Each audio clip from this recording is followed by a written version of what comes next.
A decades-long cold case finally solved. But the question now, how did Sandra Matott end up dead?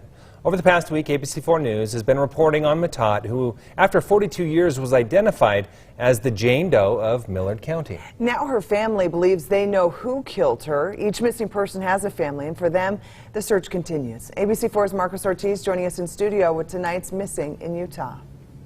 Sandra Matott's disappearance mystified authorities in Salt Lake County for many, many years. First of all, they didn't know who she was back in 1979 when her body was first discovered. But in 1984, a Texas serial killer by the name of Henry Lou Lucas claimed he killed her.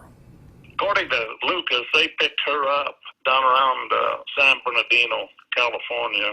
She was described by Lucas as being more of a homeless type. Henry Lee Lucas was a serial killer from Texas who boasted of murdering hundreds of women throughout the country. In 2001, he died in prison. But in 1984, then Millard County Sheriff Ed Phillips went to Texas to meet with Lucas. Lucas admitted to killing the Jane Doe found in Millard County in 1979. They drive at least as far as the Cold Ford area and wind up killing her.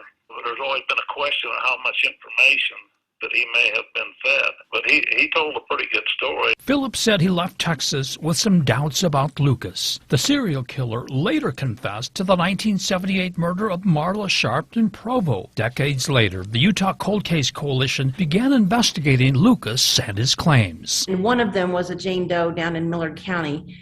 And we had pretty much ruled out that Henry Lee Lucas could have, in fact, killed that individual. It turned out Lucas was a pathological liar, and even Provo police recently reopened the case involving Marla Sharp. After Sandra Matott was identified by authorities last week as being the Jane Doe of Millard County, they closed the case. Henry Lee Lucas and her husband were the only two possible suspects that Millard County or us were ever aware of. Both of them are long since deceased.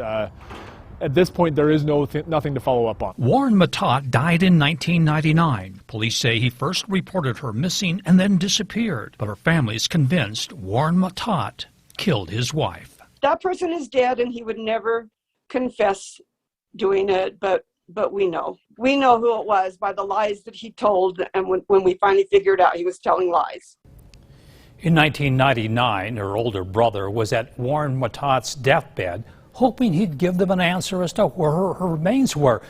But he was too far gone. It would be another 22 years before they finally learned that Millard County's Jane Doe was Sandra Matott. For Missing in Utah, Marcos Ortiz, ABC4 News.